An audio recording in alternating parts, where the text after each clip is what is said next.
WhatsApp guys welcome to our YouTube channel and a new video. तो जिस तरीके से भाई लगातार टैरिफ पे टैरिफ लगाते जा रहे हैं हमारे ट्रम्प भाई साहब जिस तरीके से टैरिफ पे टैरिफ लगाते जा रहे हैं लगातार प्रॉब्लम आ रही है इंडियन इकोनॉमी में सच, क्योंकि बहुत बड़ा पैनिक क्रिएट हो गया एक तरीके से। टैरिफ का फ़र्क पड़ता क्या है? टैरिफ का फ़र्क सबसे ज़्यादा पड़ेगा आईटी सेक्टर में। आईटी सेक्टर पे इसलिए पड़ेगा क्योंकि बहुत सारी सर्विसेज जो पहले आईटी सेक्टर से सस्ती जाती थी अमेरिका, अब वो जाएंगी महंगी।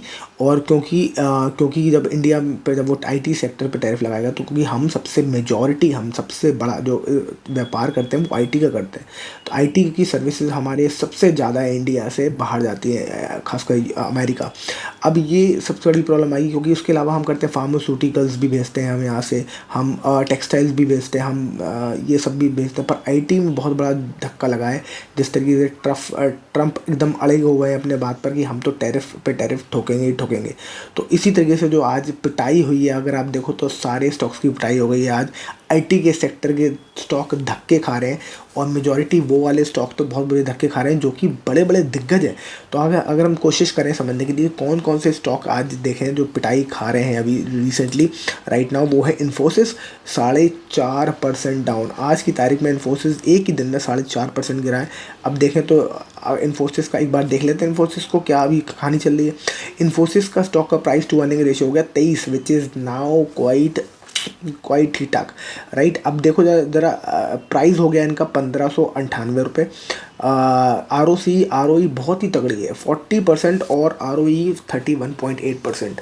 देखो इन्फोसिस में आप हमेशा अपनी पोजीशन बना सकते हो, मुझे ऐसा लगता है दिस इज़ योर चॉइस। हालांकि आपको हमेशा डिसीजन जो भी आप लो वो सोच समझ के लो, अपने हिसाब से लो, अपने रिस्क एपेटाइट के हिसाब से लो। मेरा रिस्क एपेटाइट कुछ और हो सकता है, आपका कुछ और हो सकता है, तो आप उस हिसाब से अपने डिसीजन लो। पर मुझे लगता है कि अब इन्फोसिस की बारी है। मुझे लगता है कि अब मैं इसमें घुसना पसंद करूँगा क्योंकि एक तो ये पिट रहा है लगातार। अब मुझे लगता है कि 1-2 दिन और इसमें पिटाई आएगी इन्फोसिस में। और मुझे एक और चीज़ अच्छी लगती है क्योंकि नारायण मूर्ति साहब, मुझे एक चीज़ बड़ी पसंद आई नारायण मूर्ति साहब क्लियर है कि हमें अपनी एम्प्लॉय से गधे की तरह काम कराना है राइट। अब ये जितना भी अनह्यूमन आपको साउंड करता हो, पर for a capitalist which is very nice. तो कैपिटलिस्ट लोग इसको बहुत ही अच्छा समझते हैं क्योंकि जितना वो उनकी कंपनी के एम्प्लॉय जितने भी गधे की तरह काम करें, जैसा भी करें, आखिर में कंपनी के तो प्रॉफिट मार्जिन बढ़ेंगे ना। जब प्रॉफिट मार्जिन बढ़ेंगे तो कंपनी का स्टॉक भी बढ़ेगा ऊपर, कंपनी का फ़ायदा होगा अल्टीमेटली। तो कंपनी को जितना फ़ायदा होगा उतना स्टॉक को फ़ायदा होगा। इसलिए कैपिटलिस्ट आदमी ये बिलीव नहीं करता कि कितना आप एम्प्लॉयज़ को बेनिफिट दे रहे हो। इनफैक्ट कैपिटलिस्ट आदमी ये बिलीव करता है कि कितना आपको प्रॉफिट मार्जिन ज़्यादा मिल रहे हैं राइट। तो अब आप देखो तो आर ओ सी 40% और आर ओ ई 31%, फेस वैल्यू 5, परफेक्ट है।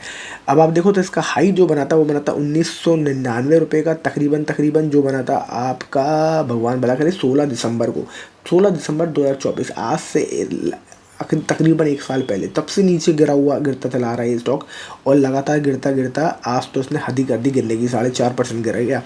अच्छा, कंपनी से प्रोज एंड कॉन देखें। Company is almost debt free, good return equity, healthy dividend, सब कुछ बढ़िया है, कुछ है ही नहीं उसमें। प्रोमोटर होल्डिंग की जरूर लो है, मतलब कि प्रोमोटर साहब की जो होल्डिंग है वो 14% बची है। ये बात एक प्रॉब्लम है, पर वो होल्डिंग कहाँ गई ये समझने को हम कोशिश करेंगे। अच्छा, कंपनी के प्रॉफिट देख ले एक बार कि प्रॉफिट क्या है। तो प्रॉफिट लगातार मेरे भाई बढ़ते हुए हैं। अब आप देखो तो हर क्वार्टर टू क्वार्टर भी अगर हम देखें तो प्रॉफिट लगातार बढ़ते हुए हैं, 9,000, 8,000, 9,000, 9,000, और इस क्वार्टर में दिसंबर 2024 में 10,000 करोड़ की नेट प्रॉफिट इन्होंने बुक किया है भाई साहब, गजब। ऑपरेटिंग प्रॉफिट भी लगातार बढ़ता हुआ, बहुत बढ़िया। पिछले मार्च 2024 में दिखाया है 36,000 करोड़ का ऑपरेटिंग प्रॉफिट, और अभी टिल डेट जो कि मार्च 2025 आएगा उसमें अभी इन्होंने ऑलरेडी 38,000 करोड़ का कर लिया, 2,000 करोड़ उससे ऊपर निकल चुके हैं। तो भाई गजब सही जा रहा है मामला।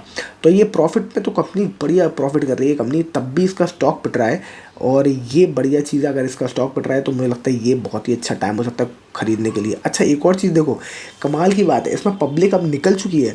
अब पब्लिक का इसमें भरोसा नहीं रहा क्योंकि बहुत समय से ही पब्लिक के मतलब बहुत ज़्यादा ये रिटर्न नहीं दे रहा, बहुत ज़्यादा स्टॉक की कोई बात भी नहीं कर रहा। और जब बात नहीं करते हैं तो स्टॉक की, तो ही मामला मुझे लगता है कि तब ज़्यादा फेवरेबल होता है स्टॉक। लगातार पिटता हुआ स्टॉक है, इसलिए आप देखो एफ आई आईज़ 33%, 33, DIs 38% और प्रोमोटर्स 14%। FIIs और DIs को ज़्यादा कॉन्फिडेंस है, प्रोमोटर से भी ज़्यादा कॉन्फिडेंस है नारायण मूर्ति साहब पर। और पब्लिक के पास सिर्फ 13% की होल्डिंग है, मतलब पब्लिक की होल्डिंग एक टाइम पे 36% थी। कब? मार्च 2022 में 36% से पब्लिक 2022 से धीरे धीरे सिर्फ 13% पे बची है। पब्लिक बेच रही है माल और FIDI उठा रहे हैं, तो ये मौका आपके लिए बहुत बढ़िया हो सकता है। मैं इसमें घुस रहा हूँ, आप अपना डिसीजन खुद लीजिए, जो बेटर लगे आपको वो करिए। TCS को समझ लेते हैं हम एक बार। TCS का क्या हिसाब किताब है? TCS का प्राइस टू अर्निंग रेशियो सबसे पहले बात करते हैं 26, अब जो अब रीजनेबल लग रहा है। करंट प्राइस 3500, ठीक है। ROE तो इसने तो और वाट लगा रखी है, 64%, 64% का ROC और ROE 51%। ऐसे ही नहीं, निफ्टी 50 का टॉप स्टॉक है हमारा TCS। निफ्टी 50 को चलाने वाला स्टॉक है TCS, इसलिए निफ्टी 50 में इसकी बड़ी क्या कहते हैं, स्ट्रॉन्ग होल्ड है निफ्टी 50 में।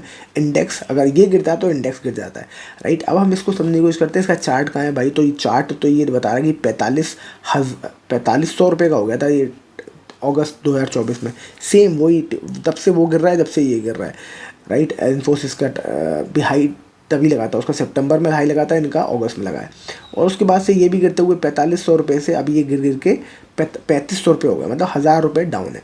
अब देखें तो प्रोज में भाई डेट फ्री कंपनी है, बढ़िया रिकॉर्ड दे रही है, ROE बहुत बढ़िया है, ट्रैक रिकॉर्ड इसका, और हेल्दी डिविडेंड भी है, बढ़िया है, फिर तो कोई दिक्कत ही नहीं है।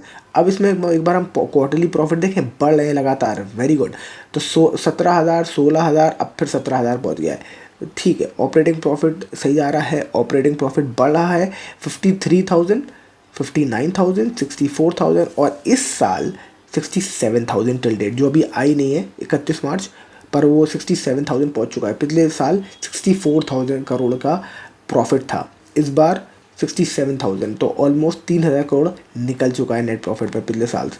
मतलब ग्रोइंग कंपनी है, आपने जो ट्रैजेक्टरी है इसकी अपवर्ड्स है, तो आप इसमें अच्छी। और सबसे बढ़िया बात बताता हूँ मैं आपको इसमें, भाई प्रोमोटर ही 71% अपनी होल्डिंग लेके बैठा है। टाटा कंपनी खुद अपनी होल्डिंग 71% लोगों की बैठी है, पब्लिक के पास सिर्फ 4% शेयर है, और कुछ लोगों के पास है ही नहीं, मतलब मोटा मोटा ज़्यादातर 12% है FIIs के पास और 10% है DIs के पास। तो ये एक बहुत ही बढ़िया स्टॉक हो सकता है आपको लेने के लिए। अब मैं सोचता हूँ कि TCS में अब मुझे लगता है घुसने का टाइम आ चुका है। अगर आप का मन करे तो बिल्कुल इसको कंसिडर कर सकते हैं, पर डिसीजन सोच समझ के ही लीजिएगा। एक तीसरी कंपनी की बात करते हैं हम, जो IT स्टॉक का ही है, और ये राकेश झुंझुनवाला के पोर्टफोलियो में भी है।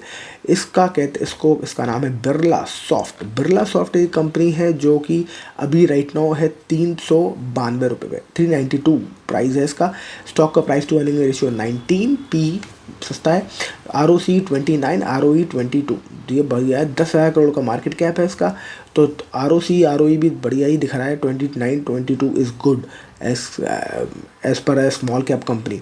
10,000 मार्केट कैप करोड़ का हो गया इसका, तो आप स्मॉल कैप से थोड़ा बड़ा बनने शुरू कर रही है कंपनी, पर लगातार इसका भी प्राइस देखो तो अब लगातार गिरता जा रहा है। पिछले 3 साल का हम चार्ट एक बार खोल लें तो इसने एक बार 9 फरवरी 2024 को इसने हाई बनाया था 833 रुपये का, 833, और अब लगातार गिरता हुआ, धक्के खाता हुआ 391 पे पहुंच गया है। तो ये भी लगातार गिर रहा है। इसका ऑपरेटिंग प्रॉफिट देखें हम तो इसका ऑपरेटिंग प्रॉफिट लगातार बढ़ रहा है। इनफैक्ट पिछले मार्च 2023 में 552, मार्च 2024 में 836, बहुत ही बढ़िया, 300 करोड़ की बढ़त, और अभी दिखा रहा है 746। तो मतलब अभी इस क्वार्टर में, इस ईयर इसने बहुत अच्छा प्रॉफिट नहीं किया, वो पिछले प्रॉफिट्स को सरपास नहीं कर पाया, तो थोड़ा सा गड़बड़ है, मतलब 100 करोड़ का फ़र्क आ गया है, तो ये तो है। अब शेयर होल्डिंग पैटर्न देखेंगे तो 40% प्रमोटर के पास है, FIIs के पास 11, DIs के पास इसमें बहुत मोटी होल्डिंग है 24%, पब्लिक के पास है 23%। तो ज़्यादातर इसमें DIs घुस रहे हैं, FIIs 11% की होल्डिंग लेके बैठे हैं। FIIs ने देखा जाए तो ऑन अ लंबा स्केल 2022 में 15% थी, धीरे धीरे FIIs ने अपनी होल्डिंग बढ़ाई थी, बीच में 17% हो गई थी 2023 में 17% थी, और अब फिर कम होती जा रही है, अब 11% जा रही है। और ज़्यादातर इसमें जो जब कम करी है FIIs ने, तो वो माल खरीदा किसने? DIs ने अपनी होल्डिंग बढ़ा ली, अब वो 24% पे बैठे हुए हैं। तो मेरे ये है on a major scale IT का अभी जो मैं देख पा रहा हूँ, तो मुझे लगता है टीसीएस और इन्फोसिस काफ़ी सस्ते हो चुके हैं। अगर आपको कंसिडर करना है तो आप इसमें एक स्विंग ट्रेड के लिए ज़रूर इंटरेस्टेड हो सकते हैं कि आप अभी घुसे, थोड़ा बहुत अच्छा प्रॉफिट जब कमाएं तो इसमें से बेच बाच के निकल सकते हैं। क्योंकि लंबे समय के लिए आई डोंट थिंक, मतलब अगर ये आपको बहुत लंबे समय रखना है तो ये तो है, ये ऐसे स्टॉक्स होते हैं जो ज़्यादा सेफ होते हैं as compare to low cap companies. और ये क्योंकि निफ्टी 50 का भी पार्ट है टीसीएस, तो आपके पास ये राम राज्य वाला पोर्टफोलियो तो आपको बना देगा, पर आप इससे बहुत ज़्यादा एक्स्ट्रा ऑर्डिनरी रिटर्न्स नहीं कर सकते एक्सपेक्ट, पर आप इससे डिसेंट रिटर्न्स ज़रूर एक्सपेक्ट कर सकते हैं मेरे हिसाब से। और बाकी मार्केट का कुछ भरोसा नहीं, कुछ भी हो सकता है हालांकि at the end of the day, but this is what statistics is all about. और यही मार्केट, स्टॉक मार्केट की खूबसूरती भी है कि आप किसी भी चीज़ के लिए सर्टेन कभी नहीं हो सकते। So that's it for this video, I hope you enjoyed video. आप अगर कोई भी आपको इसमें से स्टॉक पसंद हो तो ज़रूर बताएं, आप किस में घुसना पसंद करेंगे ज़रूर बताएं। मैं इसमें से तीनों में से इन्फोसिस को कंसिडर करूँगा अब, क्योंकि मुझे नारायण मूर्ति पे बहुत भरोसा है। मुझे लगता है ये आदमी लोगों को पकड़ पकड़ के काम करा लेगा और कंपनी को और आगे पहुंचाएगा। तो that's it for this video, I hope you will like the video, like share and subscribe and I will see you next video. Thank you so much for watching, bye bye.